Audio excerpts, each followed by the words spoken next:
Oh, it's me, Percy. I hope you are having fun listening to the Right on Track podcast. Now, excuse me, mail coming through!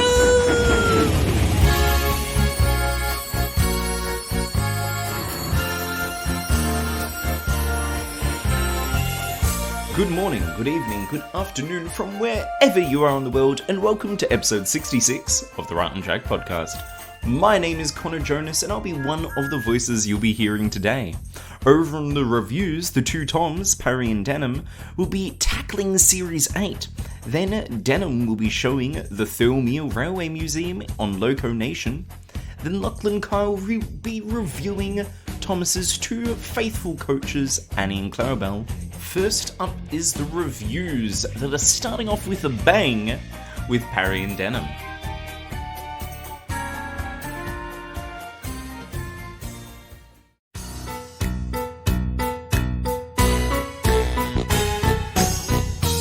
Yes, it is time for the reviews of the television series with Parry, myself, and Denham. Hello. Hello. It's great to be here. This is my first inaugurating of the Series 8 reviews, so it's great to be here, as always. Oh, it's fantastic to have you back. We haven't had the Tom² combination in quite a while, have we? It's been a while. I remember back in our Sin Radio heyday, we did quite a few Artsman shows together, and we coined the phrase Tom² then and then. So it's great to bring it back. Indeed it is. So you've got two Toms for the price of one, that being none at all, because this is a free podcast after all. But right, shall we jump right into it, Denham? What two stories are we reviewing today? Absolutely, Parry. So in episode 66 of the Right on Track podcast, we're going to be reviewing Thomas and the Fireworks Display and Gordon Takes Charge. And of course, we'll start with Thomas and the Fireworks Display with Thomas, of course, and Gordon at Knapford Station. James is broken down, he said. You must collect him, Thomas, and bring him back, or the firework display will be cancelled. Oh, no, cried Thomas. Then all the children will be sad. And he set off to collect James. Yes, all the children will be sad. No fireworks. Oh no, Denham. But Thomas and the Fireworks Display is an episode of Thomas the Tank Engine in Series 8 of the show. And in the story, by its essence, it's introduced to us that the Fat Controller is putting on a massive fireworks display for the Harvest Festival, and everybody is excited for it, and it's a big event, and James is given the job to deliver the aforementioned fireworks themselves, but on his way breaks down. That's it? Yeah. But of course, as well as that, we get a secondary conflict involving Thomas, because of course he really wanted to take the fireworks, and we see him shunting trucks angrily in the yard. And then afterwards, he just comes to Knapford Station as if all is well. And that's when Sir Topham, as we heard in the clip, told him about James. He goes to find James, makes fun of James, and then helps James to deliver the fireworks on time. But there's a hitch, Denham. There is indeed. Okay. What is that I hitch? shall show you then. The hitch is that Gordon is heading home with the children because Sir Topham Hatt believes that it's past their bedtime, or it's almost the children's bedtime, he says, and therefore, because Thomas and James aren't here, they're going to have to miss the fireworks. I mean, surely, children are flexible, right? They're not like machines. They don't have to go to bed at a certain time, right? Oh, but they've got school tomorrow, Parry. Well, why have you got fireworks on a school night?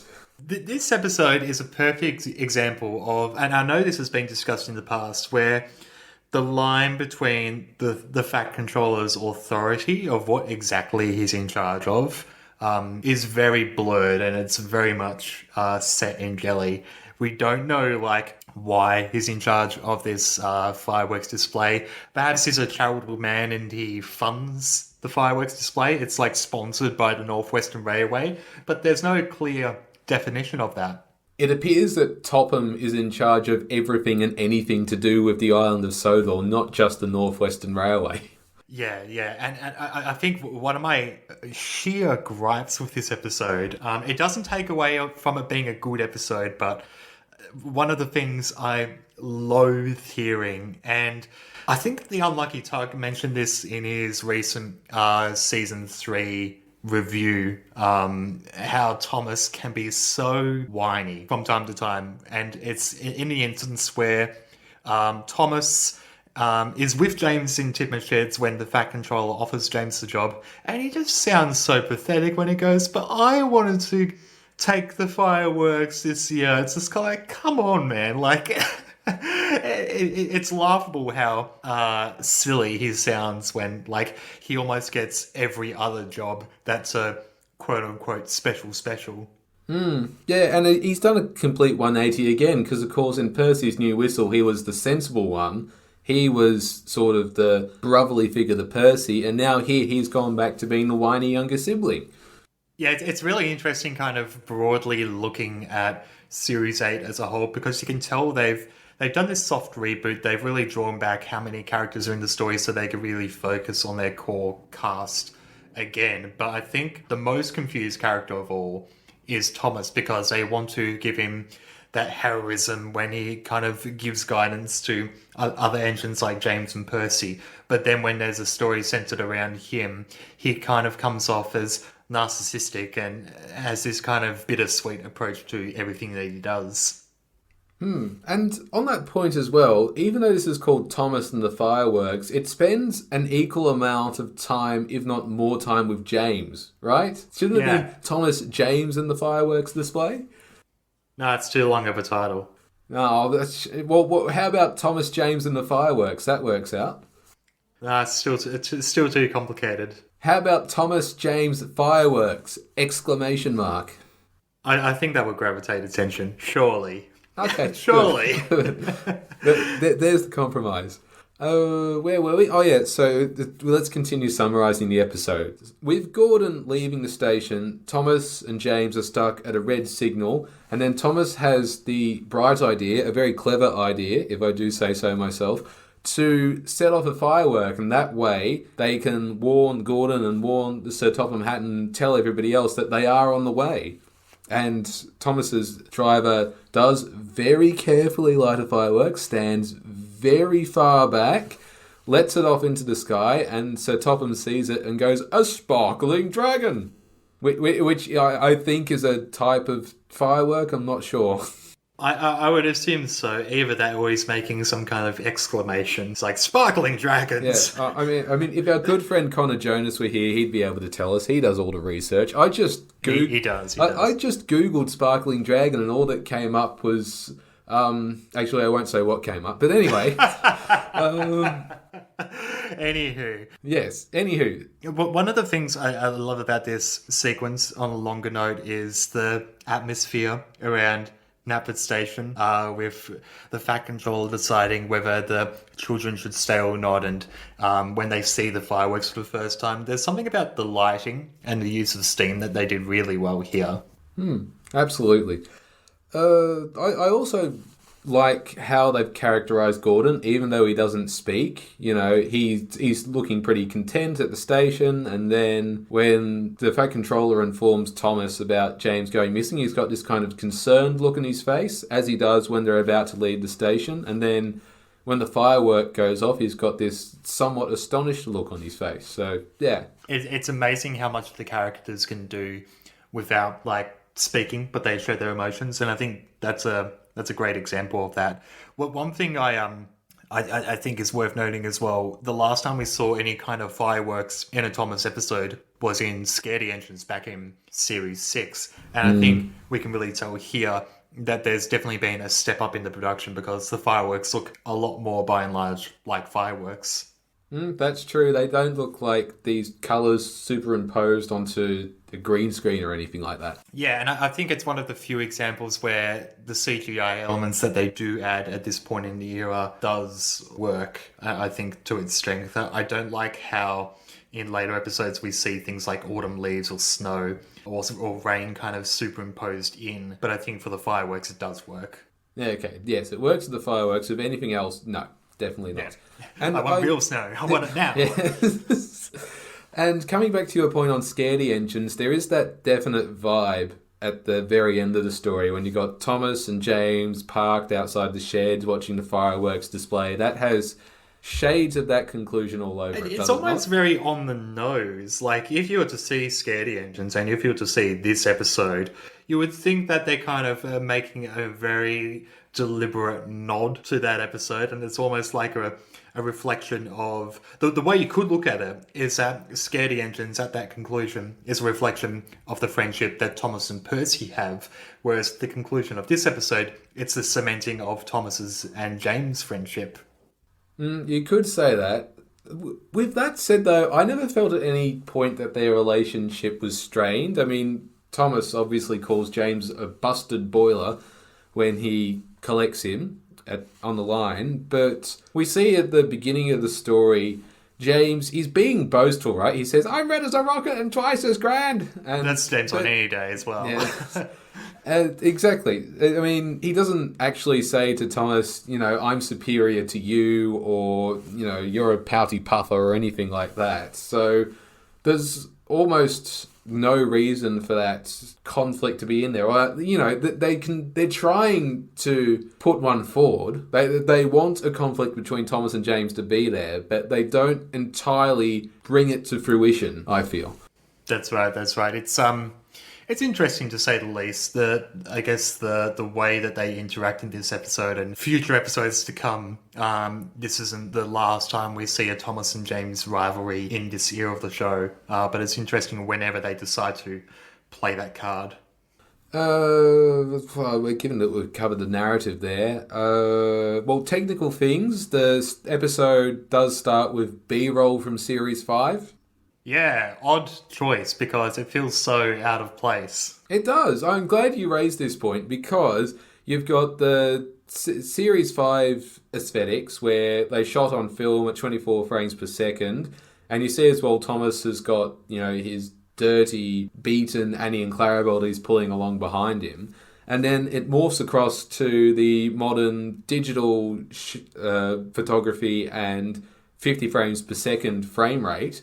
And yeah, it just doesn't gel, right? It's like they've just plucked random footage out of their archive and gone, all right, this will do. Let's just put it there. That's right. And this isn't the first time that they've used this specific shot for an opening shot. I believe it was also in Not So Hasty Puddings, if my memory serves correct.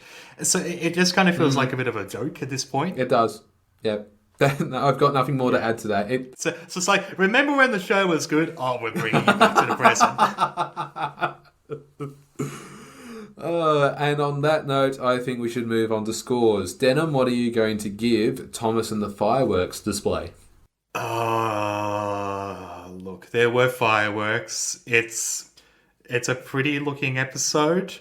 4. No, I agree. 4. I feel it's nice in a way as a story, but I don't think that it develops the conflict all that well. The bit it has with Thomas angrily shunting trucks in the yard and then there being no payoff to that, I think that's disappointing. And as I said before, the use of the firework to draw attention to themselves is quite ingenious. So yeah, but again, at the end of the day, it's still a Series 8 story, and it just doesn't appeal to me what they're doing. So you're gonna hear a lot of this to come. Yeah, I mean, I've said it in every episode that I've done the episode reviews of so far, and it's probably just going to continue. So I'll never get used to it. This is true, and I think it's an interesting point because this is the Thomas that I think was happening as we were either A, starting to get out of it, or we weren't engaged with it anymore. And I think we will always kind of have that nostalgia factor, anything from series 1 to 6 or 7, because that's what we were raised on. And I think for anybody, and I think this is an important note for people who grew up with the hit era as well, they're going to look at these stories with the high regard that we look at series 2 or 3, if that makes sense. That's an interesting point you raised, though, Denham, because if we were to find someone who grew up with this era of Thomas, the series 8 to 11, and then showed them series 1 to... I thought you were about to say something else. No, because I feel that what I really want is to speak with someone who was raised on this era that we're currently in, and then ask them, when you went back to see the original David Mitton era stories, did you appreciate them more or less, or did you find that the hit entertainment stories were of a lesser caliber when you compared them to... Something like that. So, yeah, hit us up on socials and let us know.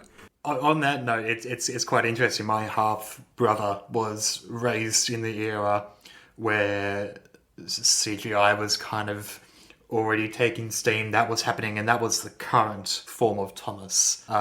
And he came to the more traditional, earlier stuff a bit later.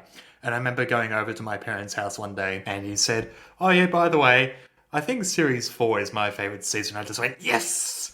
I've done the right thing. He's got good taste. Your brother? Yeah. He does. Yes, Onwards and we should upwards. move on now to the next story, which is Denham. Gordon takes charge. Not Duck takes charge, nay, Gordon takes charge. And in the clip that you're about to hear, Percy and Gordon are buffering up to their coaches, and Gordon, being the big blue engine he is, demonstrates to Percy how one should buffer up to their coaches.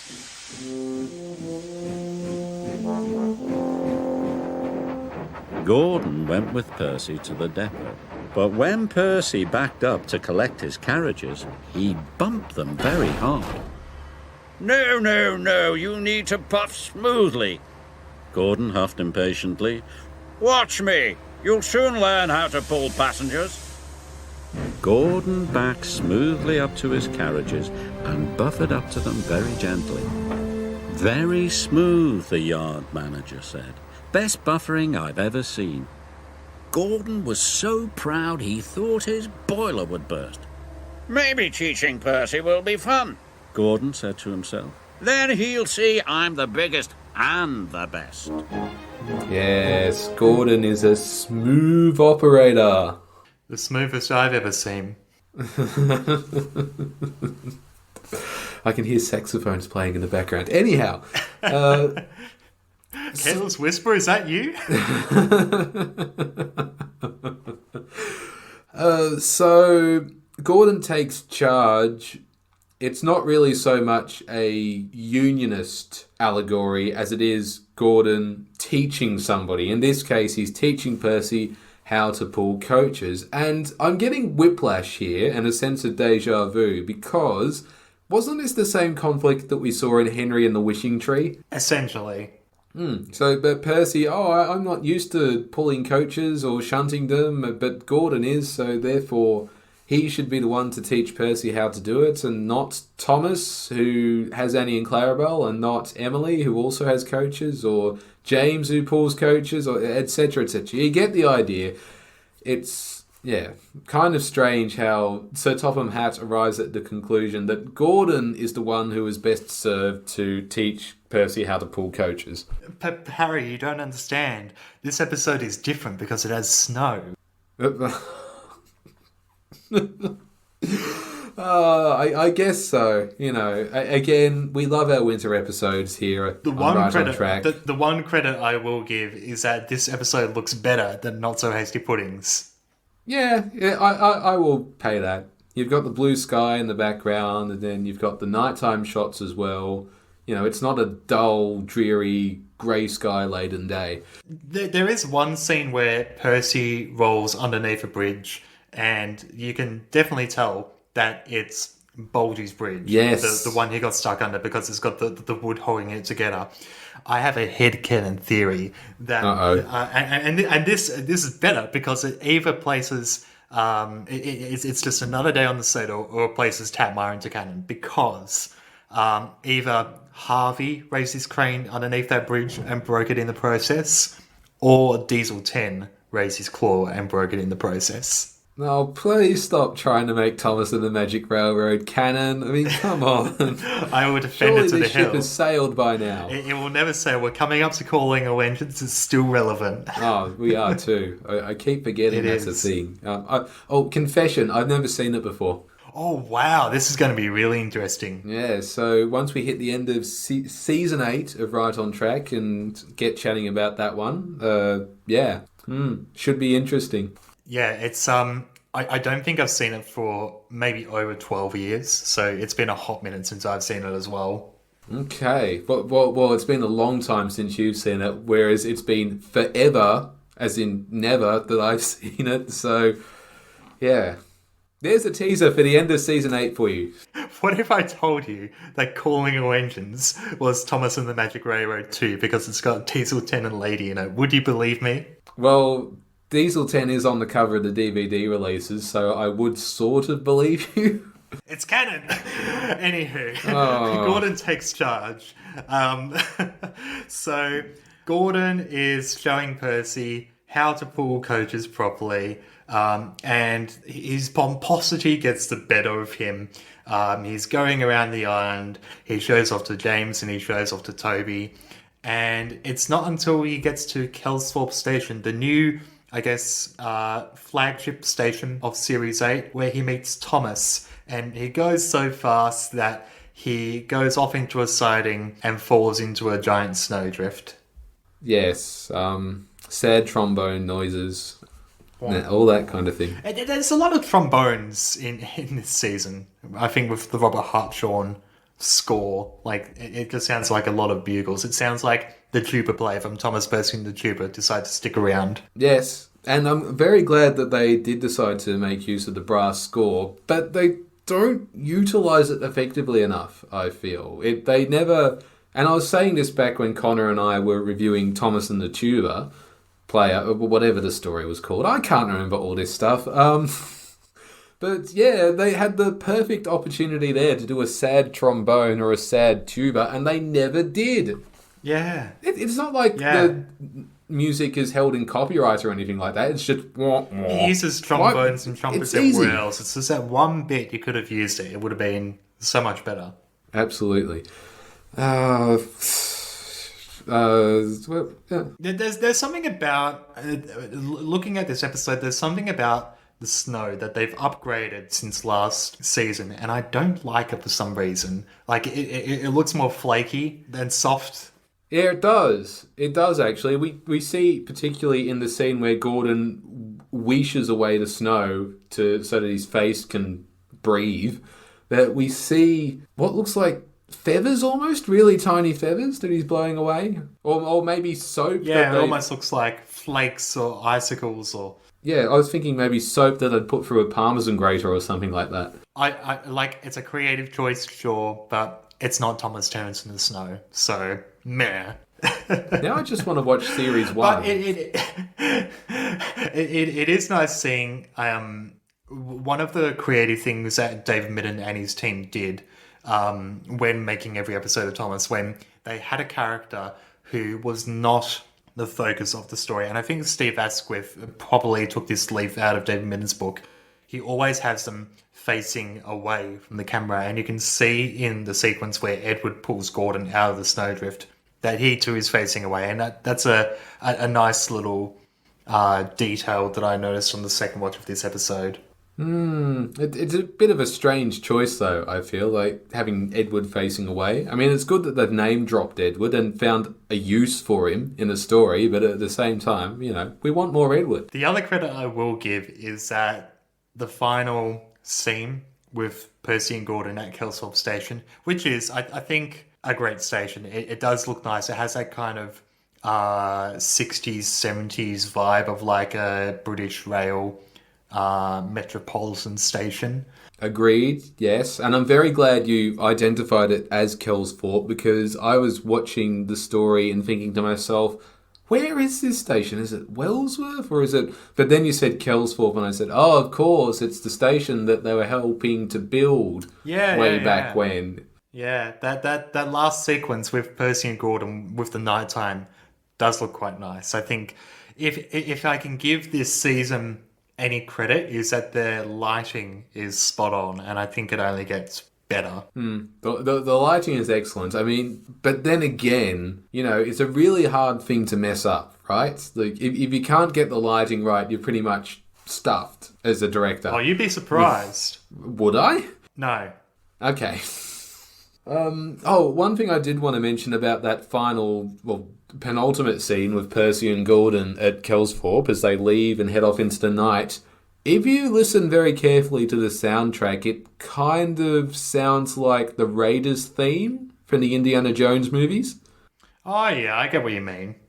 Okay, yep, so you hear it as well.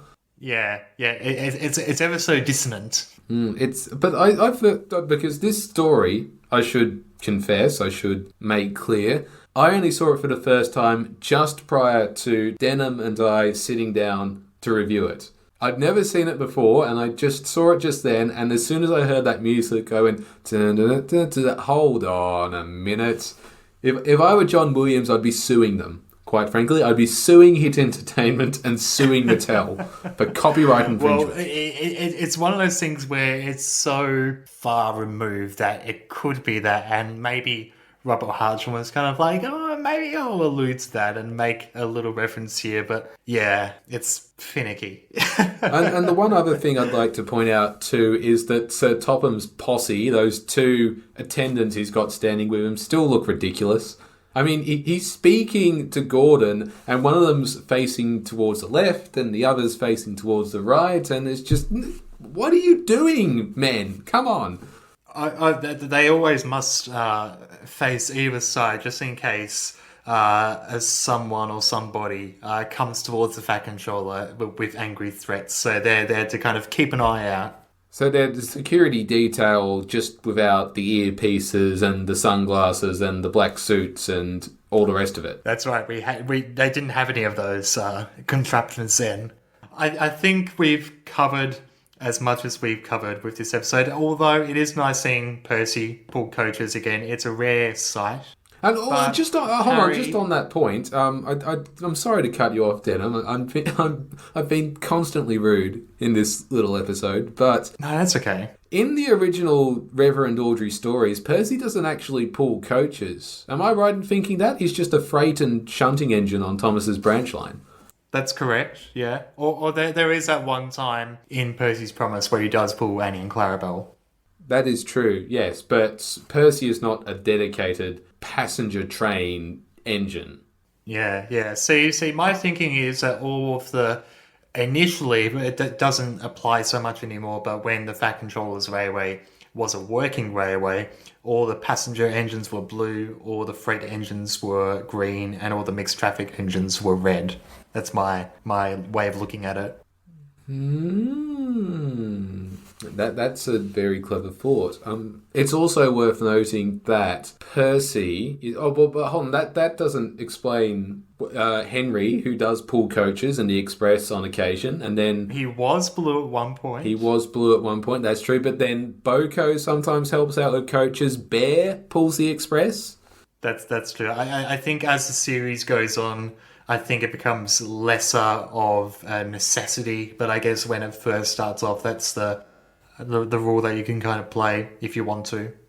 Okay, yeah, that's a fair comment. Also, as well as that, Percy's top speed is only 30 miles an hour, which is 62 kilometres per hour in metric. So if he were to pull coaches, it would be a very, very slow ride for them. Yeah. Well, at least it's enjoyable. Yeah, well, yeah, it would be. It would be a novelty being pulled by Percy. But then again, when you've got Thomas, who can reach 70 miles per hour, Duck, who can reach 45 miles per hour, Toby. Well, Toby actually reaches the same top speed as Percy, if memory serves correctly. I think we've covered as much as we can cover with this adventure. Now we have, yes. So let's move on to the scores. 4.5. So you think this is better than Thomas and the Fireworks display? I would say so. I think this has more kind of happening, story-wise and visual-wise. Yeah, I'd say it's 0.5 of the score better than the previous episode.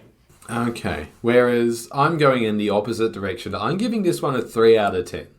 Interesting. Again, it's that juvenility to the story. Like, it feels like the characters, Gordon especially, are one-dimensional. It's like, oh, look at me, well, he starts off essentially as, oh, I'm an old grump, I don't want to teach Percy how to do things. And then he's like, oh, yes, I can teach Percy how to do things. I'm really good at this. And then it naturally reaches its conclusion where Gordon learns not to be so high and mighty. Which I guess is a nice touch, because that's what the Reverend tried to impose throughout these 26 books that he wrote. It does. It does feel like this could be self-inserted into somewhere maybe after Troublesome Engines, that kind of era. Well, it was, and we will get to that when I reveal my favourite Railway series book later on Right on Track. More to come, indeed. That's 2 teasers. We've thrown out 2 teasers for future episodes in the space of,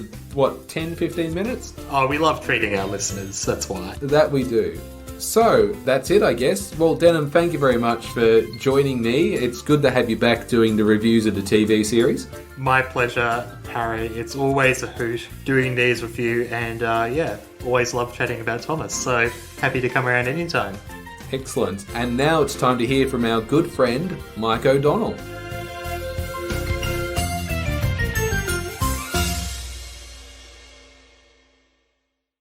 Hi, I'm Mike O'Donnell, one of the composers of the original Thomas the Tank Engine theme, and I'm here to tell you that I have released a selection of re-recorded themes and songs from the classic shows in a series of albums called the Engine Themes. These albums include a variety of classic themes and songs from the original TV series, as well as a few new compositions.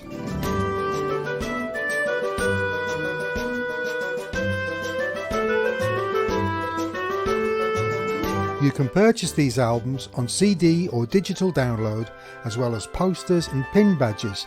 Have a look online at modmusic.co.uk. And for a special offer for Right on Track listeners, you can use the special code ROT20 for a 20% discount on all digital downloads. Be sure to enter the code when making your purchase. Thank you for your support and happy listening.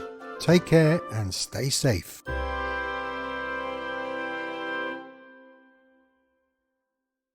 Thank you, Parry and Denham, for taking charge for the reviews there. I personally love how an episode has finally explored a Gordon-Percy dynamic. And I could keep talking about that, but we don't have time, because now it is time for Tom Denham's Loco Nation, a segment where you learn about notable places in the railway world. This week, Denham has wandered into the Australian town of Thilmere, and he's come across an impressive railway museum.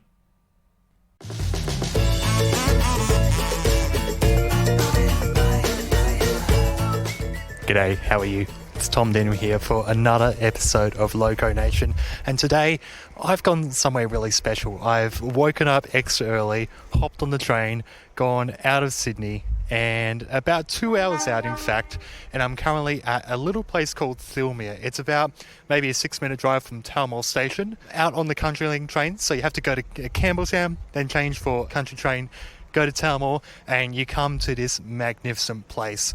It's the Thilmere, or New South Wales Railway Museum, and I'm looking in front of me now. There's so much going on, and I'm so excited to capture it all for you.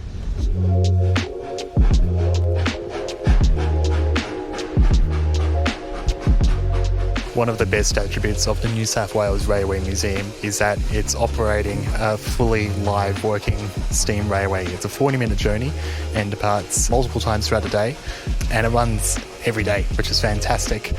We've got a proper real steam engine in the flesh, and it's been a while since I've seen a steam train, so definitely a special moment. And I imagine that this will be such a special moment for people who've never seen a real steam engine before, to see it working and to see it in this kind of atmosphere.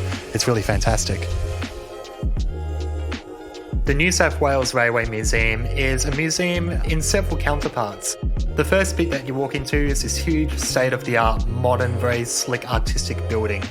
where there's a whole plethora of different kinds of earlier steam trains from the beginning of New South Wales' journey on rail. You can see a lot of live aspects to the museum where you can go inside some of the carriages or hop into some of the cabs to see how the engines really work. And there's some moving parts to some particular elements of this part of the museum where you can see videos of the trains working in action, or you can hear audio stories about where these trains would have operated and who would have manned them.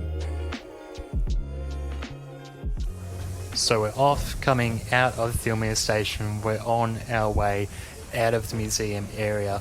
I'm told it's about a 40-minute journey to Buxton, which is our next stop, and I believe we'll be terminating there and turning back around. So I'm just going to enjoy the scenery as we go by, and you can hear some fantastic train sounds. They call her the old lady. The next part of the museum that I went to that's really notable is the Great Train Hall, and this was filled to the brim with all kinds of trains, all static, but it's a really impressive amount of engines and rolling stock that you see in this building. All kinds, diesel, steam, and it really shows the wide expanse of history of trains that you can find there. I spent a lot of time going in and out of all the trains and carriages, really soaking all of this up. At the very end of the Great Train Hall is the engine roundhouse, where all kinds of engines have been worked on in there, and it was really cool to see something a little bit reminiscent of Thilmere sheds, but in a very Australian setting. The station building is beautifully restored, and it looks like what it would have looked like back in the day. Really immaculate attention to detail. There was also a really cool signal box there where viewers could really take the opportunity to really see what's inside the signal box and how it all works with all the levers and points. The key part of the museum is the living aspect, and this was the actual train journey that goes from Thilmere station out to a lonely part of the line in the middle of some pretty thick bush. It was really cool to travel on the train and to really soak up all the atmosphere here. We're definitely heading on the way now, and we're in deep country, and I'm having an absolutely tremendous time. I've got my own private compartment here in the train carriage, and I think looking out the train window itself, we're surrounded by trees and grass and cliff edges and paddocks filled with cattle, and it's a real reminder how far removed we are from, I guess, any kind of city, if you like. This is one of the modes of transport where I think it really it goes from one place to the next and has the ability to travel far distance, and I think this journey here is an excellent reminder of that. It's beautiful weather, about 20 degrees at the moment, so absolutely fine for this journey. And looking out of the funnel, there's mountains of soot falling out of the funnel, and that's just a reminder of like how old these things are, and it's just taking me back. It's unfathomable. The steam train ride was absolutely beautiful. It'd been a long time since I've been on an actual steam train, so I really soaked up all of the elements here. It was really fun to just watch the country go past, and being a bit of a silly dweller, this was quite cathartic, so I really made the most of this opportunity.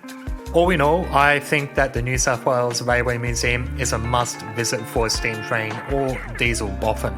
There's so much to really soak up here, and it's really impressive the amount of attention to detail across all elements of the museum have really been put in here. If you're not really into trains and just want to find out more about some of Australia's history, it's a really cool visit as well. It's about a 3-hour trip out of Sydney. I took a train from Sydney Central to Campbelltown and then a country link from Campbelltown to Thilmere, and I found that this was the best way to get there. I really recommend it because I had a really great time, and I think it gets my seal of approval.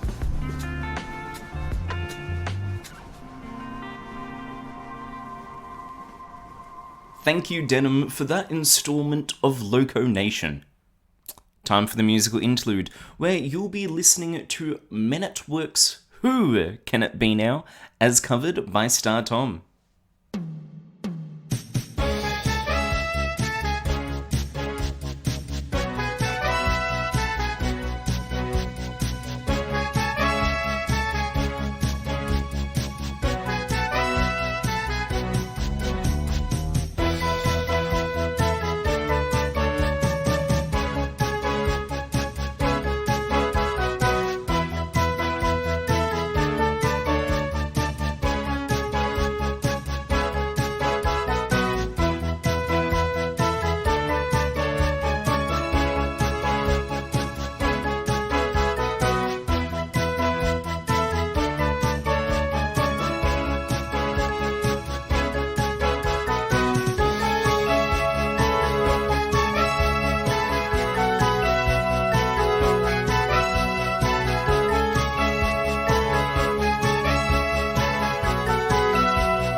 that was Who Can It Be Now, originally by Men at Work, covered by Star Tom. My name is Connor Jonas, you're listening to the Right On Track podcast, and right now we're going to be visiting the model train corner with Lachlan Kyle, where he has a look at Thomas the Tank Engine's two faithful coaches.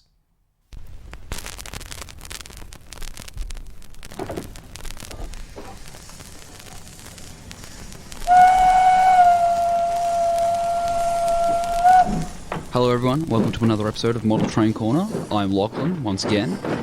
Now, you may remember that I said when I was reviewing the Bachmann Thomas Tank Engine, I would have a look at the Bachmann Annie and Clarabel I have. And that's what we're going to do today.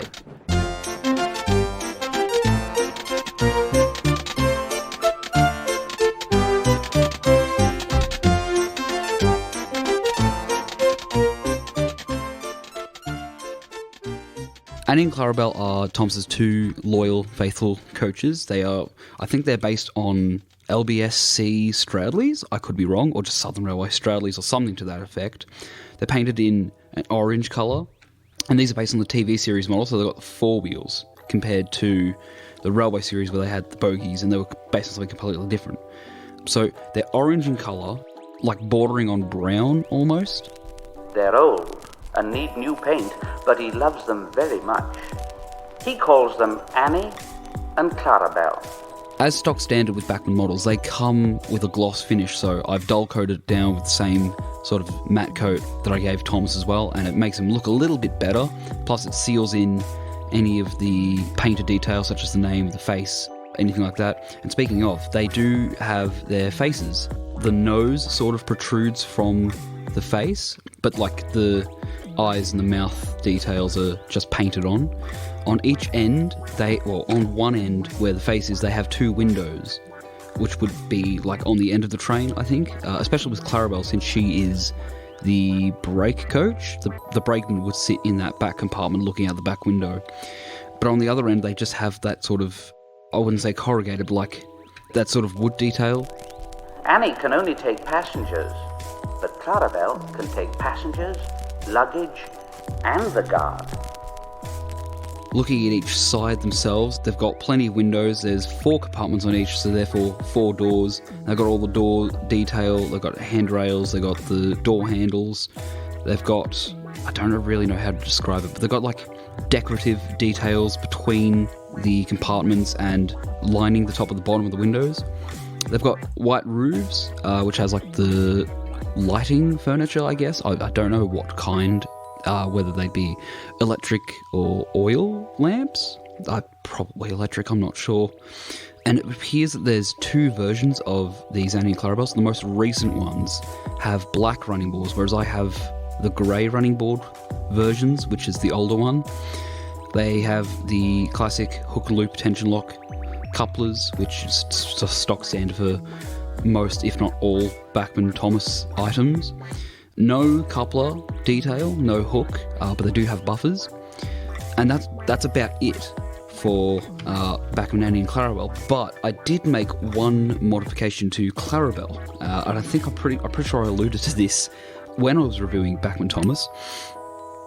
So what you can do with Annie and Clarabel is you can actually take the roofs off them, and it comes out with the windows. There we go, I just pulled it out. So what I've done with Clarabel is I pulled her apart and I cut out the floor in like a round shape to be able to fit a Bluetooth speaker. And what I can do with the Bluetooth speaker is I can fit it in there. I'll turn it on. There we go, turned on. Oh, there we go, connected. Fit it in there, put the roof back on. Now, you can't see this, so I'm just going to describe what I'm doing. Clicks on. Then I'll get my phone, and then what I'll do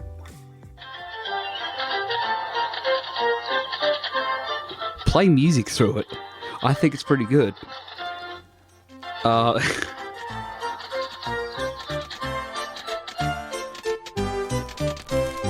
As they run backwards and forwards along the line, Thomas sings them little songs, and Annie and Clarabel sing too. So there you go.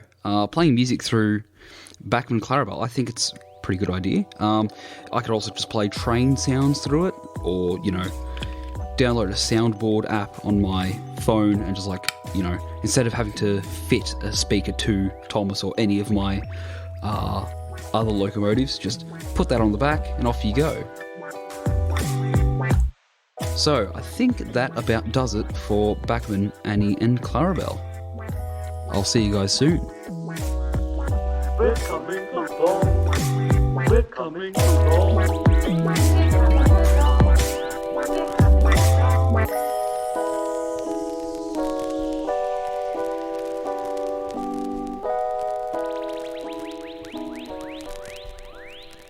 Thank you, Lachlan, for reviewing those models of Annie and Clarabel, and thank you, dear listener, for joining us for another episode of the Right on Track podcast. You've been listening to Right on Track. This podcast was hosted by Connor Jonas, Tom Parry, Lachlan Kyle, M. Taylor, and Tom Denham. The audio producers for this podcast were Jason Evans, Harry Hughes, Ashley DeGroot, and Frederick French Pounce. The supervising producers are Connor Jonas and Tom Parry.